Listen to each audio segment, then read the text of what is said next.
Level 3, and for once the party feels relatively prepared for what might lie ahead. They have a map of this floor, they know House Ofrindar are here, and they have a symbol proving their value to the drow. What could go wrong? Well, nothing. Everything actually goes really well. So during level up, Bolin takes a level in Warlock and is visited by the Prince in Ivory, literally the Tooth Fairy, who wants the party's help to track down the fate of a sentient green sword that went missing somewhere in the dungeon. He gives the party some bespoke magic items and takes one of Bolin's teeth as a sign of the deal. The party then explores the drow camp on this level and quickly makes friends with the local drow, or as much as one can make friends with the drow. They don't kill them on sight anyway, that's about as friendly as drow get. The party pretend that they are reporting their success with Rizaril on level 2, and the drow tell them to go and speak with their leader Trissa, who is hanging out in what used to be a dwarven temple to Dumathoin. Side note, a lot of this part of the dungeon, including all of the previous level and level 6, which we're coming to later, are clearly ruins of an ancient dwarven civilization. This civilization worshipped Dumathoin, who is the dwarven god of mining and the keeper of secrets. His statues and iconography can be found everywhere throughout this dwarven temples, and it's an important piece of environmental storytelling through much of these upper levels. Anyway, those dwarves are all gone now, and the drow are here instead, led by Trissa, who reveals to the party, really just to Bolin, since she's the only woman in the group and therefore the party's de facto leader while in the presence of the drow, that the drow are at war with the warlords of Azrak, a group of hobgoblins that they have been planning to ambush for a while. The party knows from the map that it's possible to get to the pirate city of Skullport from this floor, and so, really intending this as their destination, the party tell her that they will scout ahead in order to ambush the hobgoblins. The party then heads in that direction and quickly finds themselves in an ancient dwarven vault. Here they find the alabaster throne that Volo previously asked them to find. They still have this throne, by the way. One of these days they really should think about cashing it in. Also in this room there is a door which can only be opened by a dwarf. This campaign seems to love dwarves for some reason, and there are a lot of puzzles like this one that can only be solved by dwarves. So it's helpful to have Gorn in the party. Let's hope we always have at least one dwarf. On the other side of the door, the party finds a river, and in this moment Bolin the Bard stuns everyone by rolling incredibly high on her insight roll and realising that Skullport is a port, and that a river normally flows from a port. So maybe, just maybe, the party can get to Skullport by river. Yeah, Bolin isn't the brightest. However, by this point, Gorn is falling well and truly in love with Bolin. He has actually started washing. He has borrowed the human disguise circlet off Kronos in order to make himself appear human and therefore potentially more attractive to Bolin. And he's using druidcraft every morning to create lilies all around her. Bolin is confused by these actions, and her woodland critters aren't very happy either, since none of them like Gorn very much. To be fair, who would? By the bank of the river, the party find a skeleton ferryman who agrees to row them into Skullport in exchange for a coin, and thus they find themselves off the map and inside the clandestine walls of Skullport. Here the party spends some gold, wastes some time, and generally messes around, but they also encounter some important NPCs, a wizard who is one of the only people capable of teleporting people back to the surface, some Duergar who are trying to fleece something they stole and aren't having much luck. Gorn overhears them saying, "We'll take it to the Metallic Majesty, she'll buy it from us." And they also find another wizard who is clearly some sort of squatter that's just selling the contents of a house that he happens to be temporarily living inside. The party buys some stuff from him, but it's clear that he's distracted, for there are rumours in town of a mysterious mage killer who is hunting down arcane magic users. No one is safe. The party witnesses one terrified wizard running away from a floating green eye, only to die overnight in an explosion. No one else in town seems to care. No one tries to investigate. It's all very strange. So to try and flush out more information on this mage killer, the party take it upon themselves to pretend to be mages themselves.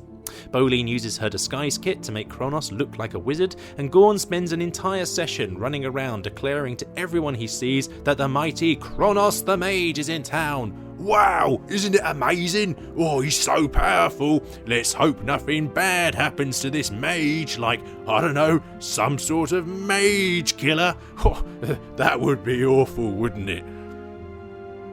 But this floor really is all about Kronos, for Kronos is looking for any sign of his brother, who used to be a pirate and went missing. Throughout his time in Skullport, he keeps being mistaken for his brother by people who are confused that he's there, yet another reason for the disguise. Word is that Kronos' brother left Skullport a few days ago with some Duergar. Why? Because the Duergar are digging. What for? Who knows, but they need muscle. Some accounts say that he went by choice, some seem to suggest that he's actually the Duergar's thrall. A sea hag the party met even seemed to suggest that he no longer has a tongue. Disturbed, Kronos promptly promotes himself to pirate captain, forges a certificate proclaiming him the master of a boat called Jenny, place of residence, the Block, and he goes on the hunt for more information.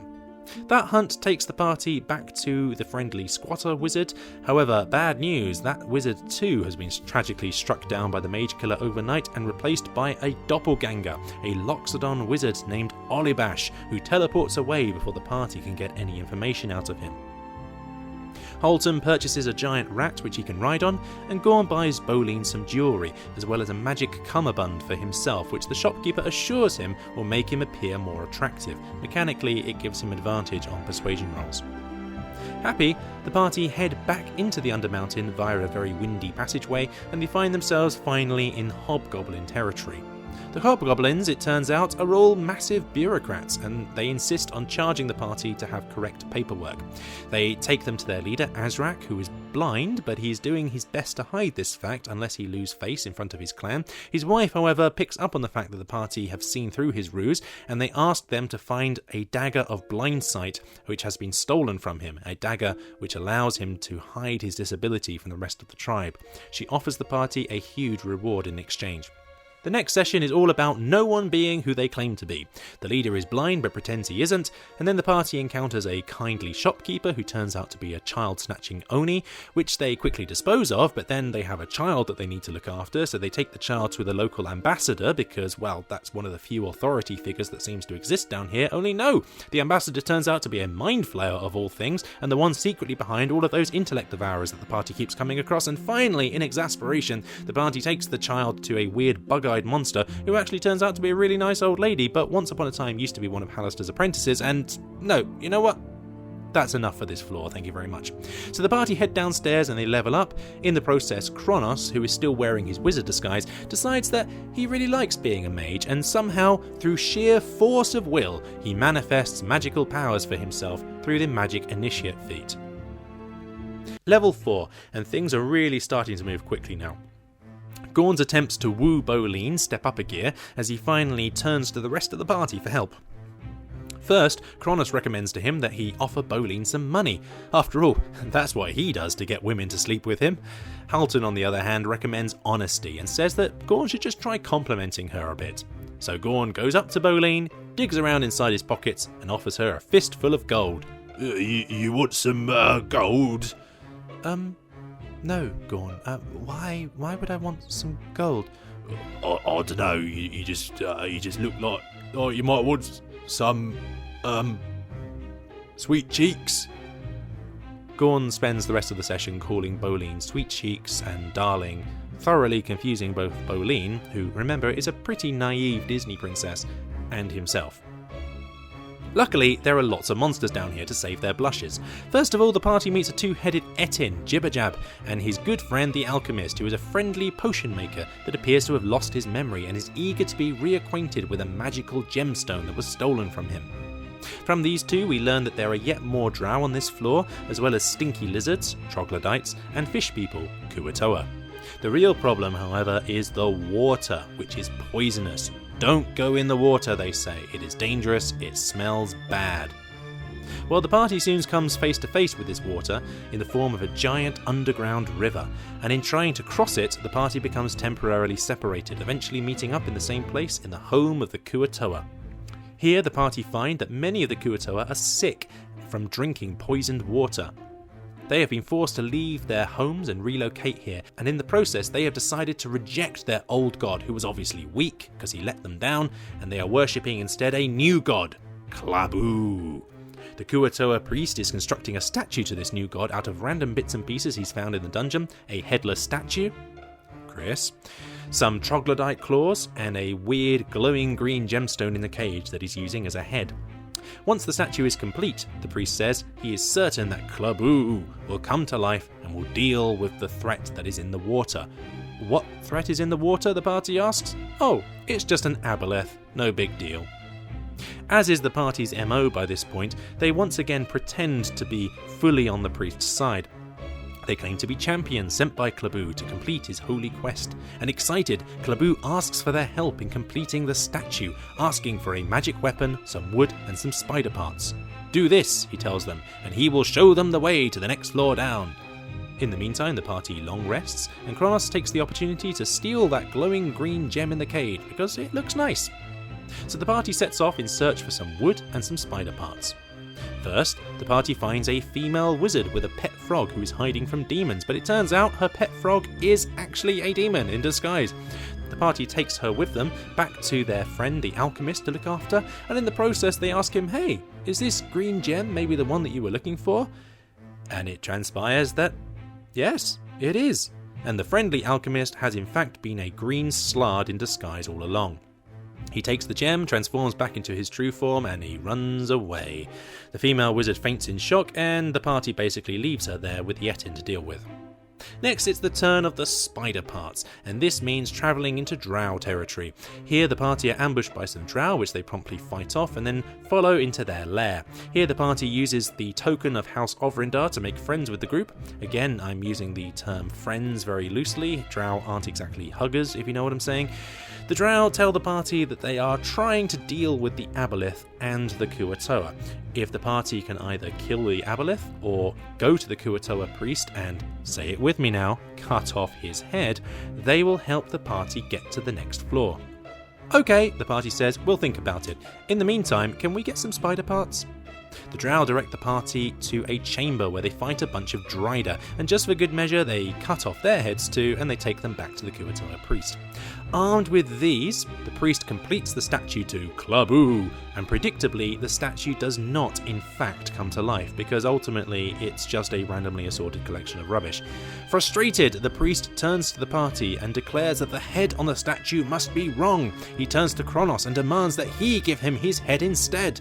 "You give perfect head," he says, and everybody laughs. Once they stop laughing, the party realises that they are now stuck between a drow-shaped rock and a Kuatoa-shaped hard place, so they quickly come up with a plan. To succeed in this mission, they are going to need to make Klaboo real. This involves going to one side and pretending to cut off Kronos' head and then pretending to put the head on top of Klaboo, while in actuality it's just a rock concealed under a blanket and then casting silent image from the sidelines along with thaumaturgy to make it appear as though the statue, Klaboo, has indeed come to life, rising out of the statue as a mighty incorporeal god wearing Kronos' head. This mighty fake god then strides into the water, watched by about 50 extremely sick Kuatoa, and he beckons the priest to follow. And then, as is the way with gods, it demands that the priest, via the message cantrip, to make a ritual sacrifice in the name of Klaboo. In order to empower the gods enough to defeat the aboleth, he says, the priest first needs to give its life. "Your head," says Halden. "You give perfect head."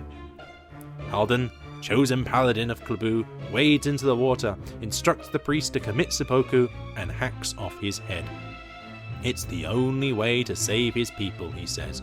The apparition then strides off in the direction of the aboleth, and the rest of the party swiftly follow all the way back to the drow, who, grateful for this gift of a head, give the party a raft and send them off down the river towards the next floor. At this point, realising that his efforts to woo Bolene have utterly failed, Gorn comes straight to Bolene. He lays his feelings on the table and he finally tells her that even if he can't be her Prince Charming, he will make it his mission to make sure that she finds true love. Bolene is suitably charmed and relieved, I'm sure, as is the rest of the party, that this subplot is finally over. The party descends downstairs. And they don't level up, because the party will only level up now once every 2 floors down. Level 5, and wow, no one's died for a while, have they? Well, I'm sure that's not going to change anytime soon. So as the party travel to the next floor, the Prince in Ivory appears once again. "That sword I asked you to look for," he tells the party. "It's close, keep an eye out for it. Breadcrumbs." The river deposits the party in a giant woodland. Despite being miles underground, the party appear to be outside, blazing sun and all. It's an illusion, however, and once Bolene speaks with the trees here, the party quickly learns that these are Willow's woods, and Willow herself is the one who owns this forest. She can be found to the south, says the tree, so the party heads that way. On the way, the party makes friends with a black bear who is looking for food. Turns out that he's very friendly and he knows loads about the woods. Bolene and Gorn cast Speaks with Animals, and they learn that the sword they're looking for is with a dragon, or maybe actually is the dragon, and that the dragon is with Willow. Halton asks the bear if it will join them on their quests, and he offers the bear his giant rat as a meal to win over its trust. The bear, now called Lancelin, consents, and Halden feeds his mount into its maw. The party then finds themselves in a magical glade with a grave in the middle of it. Gorn, being a gravekeeper, uses a moment of professional curiosity to loot the grave, which is to someone called Chrysan. Inside the grave is a wand of fireballs, and the party hears a voice in their heads compelling them to use the wand to kill Willow. The party heads south and finds an abandoned building which has been walled up against intruders. Inside is a dead adventurer, and when the party speaks with this body, they learn that it was hunted down by a strange glowing light that came in through the walls. That night, while resting, the party are visited by a strange glowing light that comes in through the walls. This is Chrysan, a will-o-wisp, and he directs the party to a nearby tower where Willow is. "We have a deal," Chrysan says. "Don't try and get out of this, or you're dead." So the next morning the party heads to Willow's tower. Here they meet Willow, a kindly elf druid, along with Willow's butler, an awakened tree, her pet displacer beast, who is also called Chrysan, and a green dragon, Valdemar, who has a sentient sword stuck in his head. This sword is Tiralai, and it is the sword that the party has been asked to look for. It was put in the dragon by a paladin, who descended further into the Undermountain. Being inside the dragon's skull, the sword is the one that is currently in complete control of the dragon. In this role, the sword is serving as a protector of the forest. The party want to take the sword with them, but removing it from the dragon would revert the dragon back to its old ways. The party negotiates with the sword. Wouldn't it rather be a sword? They can take it with them, use it to fight, kill things. They can bring it treasure and gems, bling up its hilt. You're a sword, made to be a sword, not to be stuck here in some fake forest inside a dragon's head. The sword agrees, though it asks for some time to get its affairs in order before coming along with the party. This sword is still waiting for the party, by the way. The party can literally go back at any point and collect that sword, and they really probably should. In the meantime, Willow asks for the party's help with dealing with some cloakers who have settled on the floor. If the party help her, she says, she will offer to show them the way to the next floor, and she will show them how to use the archgates located on this level. Oh yes, I haven't actually mentioned the archgates yet, have I? So on every single floor of the dungeon, there are these archways which, once activated, they open portals to other places inside the dungeon. There are loads of them, and each requires a different method of activation. Honestly, the party has mostly left them alone so far. Realising that the party need to keep Willow on side if they want to retain the trust of the sword, they agree to help her, but they first reveal to her about Chrysan and his vendetta against her.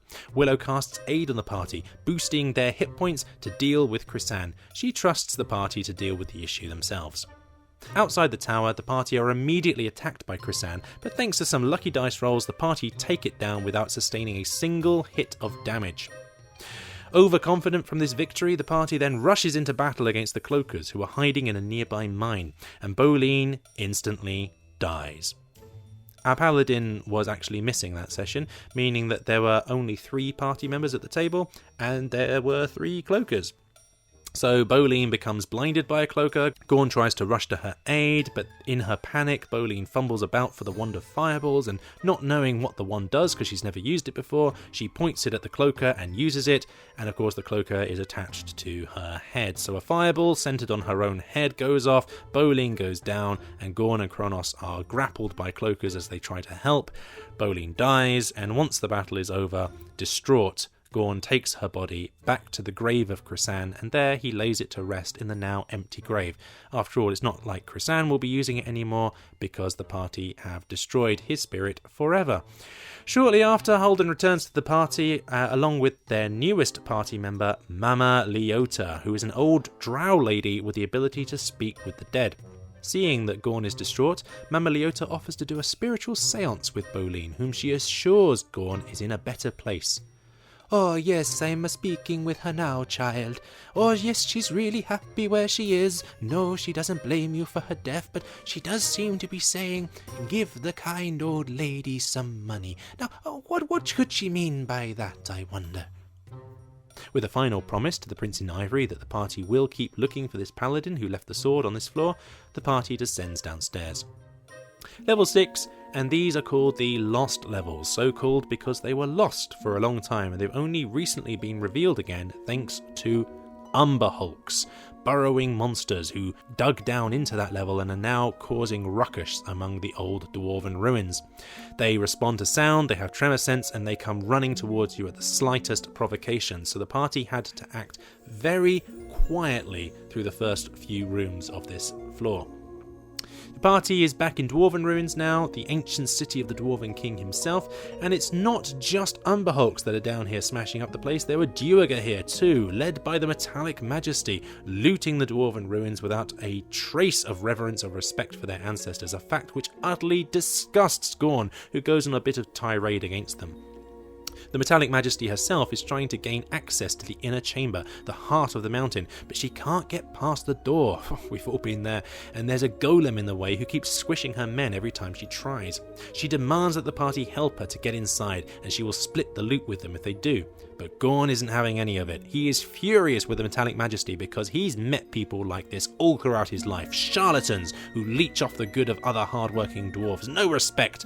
She's wearing a robe covered in gems. She's armed with this dagger of blind sight that was stolen from the hobgoblins on level 3. And yet she hasn't shared any of this loot with her men, who are all armed with non-magical weapons, trying to take down a golem who is immune to non-magical attacks. It is pathetic. Sensing that things are about to go badly, Holden offers a duel against the Metallic Majesty, one-on-one, unarmed. If she wins, they'll help her. If they win, she will leave. He even offers to fight blindfolded. Holden, of course, wins, and the rest of the Duergar are forced to leave. To get past the golem, the party actually comes up with a really clever plan. They first restrain the golem in an obscuring web, which they then hide behind before deliberately making a lot of noise, which then summons an Umber Hulk into the room, which immediately books it towards the golem. And the golem and the Umber Hulk then fight together, and the party then just needs to take down the victor, and then all that's left after that is the door, any party's worst enemy. Well, this door isn't just magically locked, it's actually trapped with a Big B's hand spell that squishes anyone who so much as tries to touch it. Luckily, Mama Leota has the ability to summon ghosts, and she uses this skill to summon one and ask it to simply walk through the wall and open the door from the other side, which he does, utterly trivializing the entire puzzle. Problem solved. The party now finds themselves in the inner chamber, the heart of the mountain itself, where the weight of the entire Undermountain is pressing down upon them, and Gorn, as a dwarf, realizes that in this room he can attune to the room, to the entire Undermountain itself. He does so, and he realizes that while in this room, he can cast the divination spell unlimited times at will, which he does, asking a great number of questions about what the Duergar are doing, what they're searching for in the mountain. The answers are all cryptic and thought-provoking, but armed with all of this new knowledge about what lies ahead, the party moves on, heading south in the direction of the stairs downwards. Here, Gorn notices signs left by followers of Abathor, the dwarven god of greed. Gorn once followed this god in his past, so he knows it very well, and it seems that in the ancient times, the dwarves on this level also secretly worshipped Abathor. So following the clues left by those dwarves, Gorn uncovers several hidden stashes of loot left behind long ago. In the meantime, They fight a slard in the bathroom, they find a caged fire elemental inside a sauna, and they find a garbage compactor and marvel at its engineering, but mostly it's about collecting loot. Somewhat conflicted with guilty feelings at having succumbed to greed in order to loot this place, making him therefore no better than the Duergar that he just spent ages tirading against, Gorn and the party descend downstairs. Floor 7, and frankly there isn't much to say here. The party comes across some bears, evidence of giants including a gym, and finally a huge room in which a really buff giant, who has obviously spent a lot of time in that gym, stands around looking confused. This giant has lost his memory. In fact, all of the giants on this level have lost their memories, and he isn't much help. In the middle of the room there is a giant needle-like pillar, floating on top of which is a castle. Kronos takes his broom of flying up to look around the castle and he sees a purple dragon there. And after this, the party decides that there really isn't any reason for them to go up there, especially once it becomes clear that this is actually the home of the Loxodon wizard Olibash, who it turns out is the mage killer from Skullport. Down on the ground, Halden looks up at the castle and commands the mage killer to come out and talk to them like a man. Olibash then appears, and it seems that he is as much of a bureaucrat as the hobgoblins were, for he has a list of everyone in the entire dungeon, including the party. The mage killer has been ordered by Hallister himself to hunt down these wizards for reasons the party cannot guess. The party don't fear him, however, since none of them are mages, but realising that he has a list of everyone in the dungeon, Kronos and Gorn ask the mage killer for the location of the people in their backstories. Gorn, he's looking for the con artist who took away everything he loved, and Kronos is looking for his brother.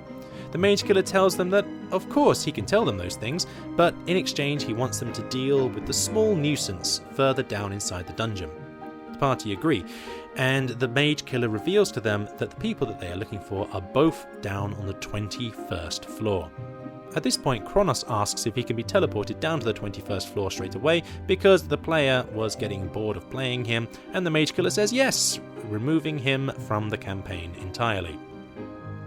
He is quickly replaced by Tix, our latest party member, who is a half-elf rogue, and wouldn't you know it, he too is a pirate who is looking for the exact same person that Kronos was. Nicely recycled backstory there. Floor number 8, and we are almost up to speed with the present day, because this floor is a giant swamp, because of course it is. And who lives inside that swamp? Why, Yuan-Ti do, of course, or at least the remnants of their civilization do. The party haven't actually encountered any Yuan-Ti themselves, just a couple of ruined temples, both of which were haunted by ghosts, and both of which was made out to a different Yuan-Ti deity. One was to Dender the Night Serpent, the Yuan-Ti god of nightmares, and the other was to Seth. In the former, the ghost there didn't respond to our attempts to communicate with it. The party tried for some time to speak and weren't able to, and at this point Gorn and Mama Leota started bickering with each other. As a former gravekeeper, Gorn has met a lot of ghosts in his time, and thus he starts mansplaining to the group about how some ghosts don't actually realise that they're dead and they're kind of trapped in the place where they die, just living out their final moments, unable to move on. And Mama Leota, as a drow woman, and therefore believing herself to be the leader of the party, doesn't take too well to this and starts basically bickering back to him. "Are you trying to teach me about ghosts, child?" she demands. It doesn't go too well. But in the next temple, the party encounters another ghost, this one being a former priestess of Seth, who has been bound to this place by naggers. She entreats the party to help her get rid of the naggers. The party refuses at first, and then the ghost turns hostile, leading to a short fight which ends with Tix casting Shatter, a very loud spell. At this point, a little bird appears, asking us politely why we're making so much noise, why we're arguing with each other constantly, and basically telling the party that we're being too loud. This bird, it turns out, is a magical familiar of a wizard. At first, the bird is very polite and curious towards the party, but when it hears that what they really want to do is go down to the next floor of the dungeon, it becomes very dismissive towards them and tells them that down is far too dangerous. No, they shouldn't go down, they should go up. Up is the way, back through the swamp, don't go down. And definitely don't go looking into that alcove around the corner. That's definitely where you don't want to go. Annoyed, the party uses Dispel Magic and the bird puffs away. And they turn to each other and say, yeah, we totally need to check out that alcove. So Gorn turns into a frog and he discovers the secret entrance to a passageway. But as soon as he enters this passageway, Cloudkill is unleashed upon him, but he manages to get back to the group intact and report what he found. Mama Leota then summons her game-breaking Ghost Boy again to go into the passageway and report on what it finds. It comes back and tells them that it finds undead servants, wights, skeletons, a flesh golem. Gorn is incensed. The undead, enemies of his god Kalambor, they need to be brought down. So the party holds its breath, runs through the secret entrance, runs through the cloud kill, and they immediately cast silence on the far side of the chamber and attack the undead without being disturbed by the necromancer who is in the next room. All is going very well at first, until in a moment of madness, Mama Leota takes out the Wand of Fireballs, and for the second time in the campaign, casts it on their enemies, knocking out a party member in the process. So Minotaur skeletons attack, they crit, and Halden the Paladin is no more. And now we are up to current times, in a fight with a necromancer and, we believe, close to the stairs to the next floor, which we already know leads to some sort of wizard school. So to summarise, we've had 15 different player characters at the table so far in this campaign. Gorn is the only survivor from session 1, he's basically a cockroach at this point. It's been a meat grinder of a campaign, but we are finding our footing bit by bit, and although the first 2 floors were slogs, the latest ones have flown by and we're really starting to find our groove, albeit with the understanding that we are leaving huge chunks of the last 2 floors unexplored. What will happen to our intrepid heroes from here? Well, who knows? All I know is that I sure as heck am not rooting for this team. They lie, they cheat, they backstab, and they are extremely noisy, but who cares? Give them a couple of weeks and there will be a whole new bunch of adventurers standing in their place. Thanks for joining me on this crazy recap. Dungeon of the Mad Mage is a bit of a roller coaster of a campaign with a bizarre fetish for beheading, but it's a lot of fun. So join me in another 8 floors for the next one of these recaps, and in the meantime, don't forget to like, comment, favourite, subscribe, all of that good YouTube stuff. I don't charge for any of my videos. I'm not monetized on this content at all. So, doing those usual YouTube pleasantries would really help me out a lot to kind of grow my channel. Thank you very much. Take care.